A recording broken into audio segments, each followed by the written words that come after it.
उसमें कौन कौन से देश शामिल हैं? पाकिस्तान है, अफगानिस्तान है और पड़ोसी देश भी हैं उसमें, है ना। एक तरफ तो नक्शा लगाते हैं पूरे पुराने नक्शा को, अखंड भारत का। दूसरी तरफ ये कहते हैं कि मुसलमानों को पाकिस्तान भेज दिया जाए। एक तरफ मुसलमानों कहते हैं पाकिस्तान चले जाओ और दूसरे तरफ उसको बहुत ही ब्रिलियंट आइडिया था महंगाई से बचने का, सारी चीजों से बचने का। लेकिन भूपेश बघेल ने जो बात बोली वो अपनी जगह सही बोली। और इसके बारे में मीडिया में कोई रिपोर्ट चलनी चाहिए थी, शायद नहीं चली। ना अंजनाम कश्यप, ना अर्नब गोस्वामी कम शामिल हैं।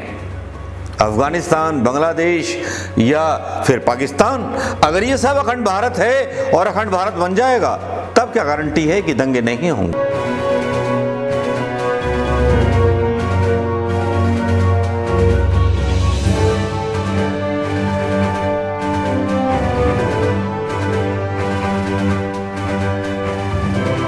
दोस्तों नमस्कार, मैं मनोज कुमार शर्मा, आजाद हिंद आवाज न्यूज के लिए आपके बीच में एक बार फिर।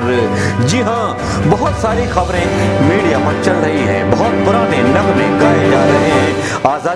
आजादी के नगमे गाए भी क्यों ना जाने चाहिए, क्योंकि महंगाई के मुद्दे को भटकाना है तो तिरंगे को बेचना भी जरूरी है, तिरंगे की असीमता को बेचना भी जरूरी है। लेकिन यहाँ इसी बीच एक ऐसी घटना हो जाती है या एक ऐसा भाषण कांग्रेस के एक ऐसे मुख्यमंत्री का आ जाता है जो सीधे सीधे संघ के इरादों पर जो था उंगली उठा देता है। ये बयान आ जाता है भूपेश बघेल का। छत्तीसगढ़ के जो मुख्यमंत्री हैं वो सवाल पूछते हैं। क्या सवाल पूछते हैं, ये सवाल सुन लीजिए। स्वाभिमान को जगाने की बात करती है। भारतीय जनता पार्टी से मेरा एक सवाल है, संघ के कार्यालय में ये जो हिंदू राष्ट्र का जो नक्शा है उसमें कौन कौन से देश शामिल हैं? पाकिस्तान है, अफगानिस्तान है और पड़ोसी देश भी हैं उसमें, है ना। एक तरफ तो नक्शा लगाते हैं पूरे पुराने नक्शा को, अखंड भारत का। दूसरी तरफ ये कहते हैं कि मुसलमानों को पाकिस्तान भेज दिया जाए। एक तरफ मुसलमानों कहते हैं पाकिस्तान चले जाओ और दूसरे तरफ उसको अखंड भारत में मिला लिया जाए।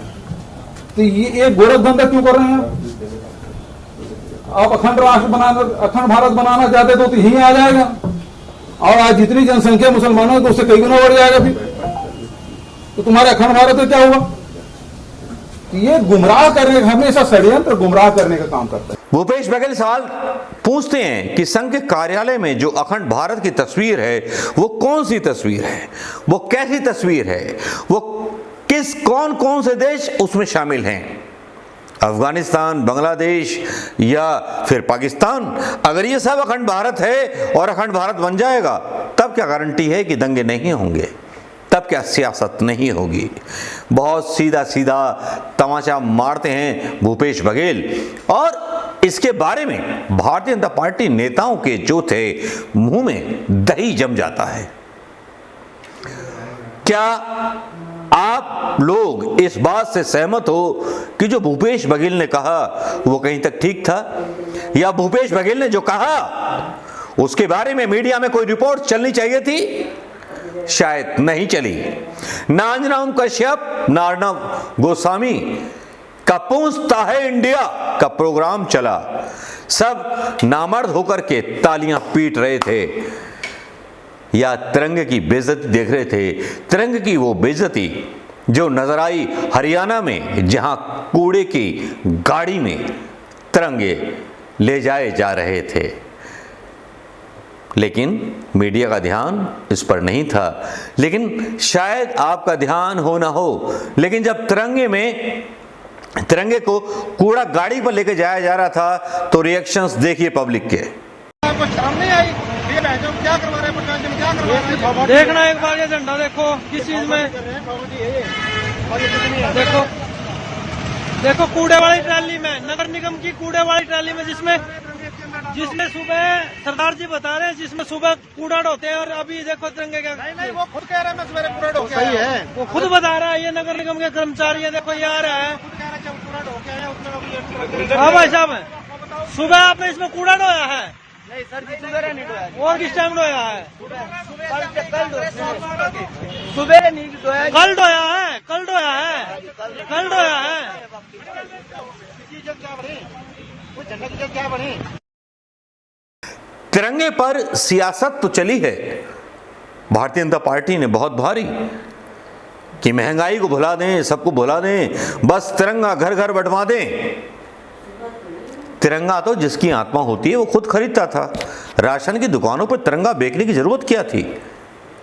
लेकिन बात कर रहे हैं हरियाणा की, जहां मतलब कूड़े की गाड़ी में जब तिरंगे ले जाते हैं और इसी बीच एक धमाका होता है सुसु स्वामी का।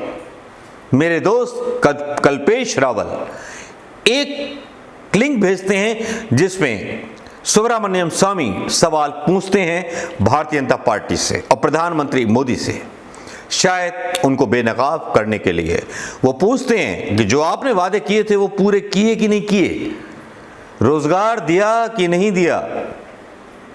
शायद जवाब कोरे बैठ जाते हैं और जब कोरे जवाब बैठ जाते हैं तो उन कोरे जवाबों को लेने के लिए कुछ चीज़ों को देखना पड़ता है कि सुब्रमण्यम स्वामी का भी एक बयान आ जाता है, सबके बारे में बयान आ जाते हैं।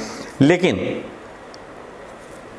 जिस तरह से तिरंगे की बेइज्जती करने का जो प्रोग्राम बनाया था प्रधानमंत्री मोदी जी की टीम ने, बहुत ही ब्रिलियंट आइडिया था महंगाई से बचने का, सारी चीज़ों से बचने का।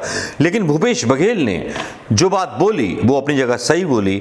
और अगर संघ के पास कोई एजेंडा है, कोई ऐसे राष्ट्र हैं जिनको अखंड भारत बनाकर के ये लेना चाहते हैं, तो कल ही प्रधानमंत्री मोदी क्यों नहीं आदेश देते भारतीय सेना को कि इन सारे राष्ट्रों को अपने कब्जे में करो और अखंड भारत बनाओ।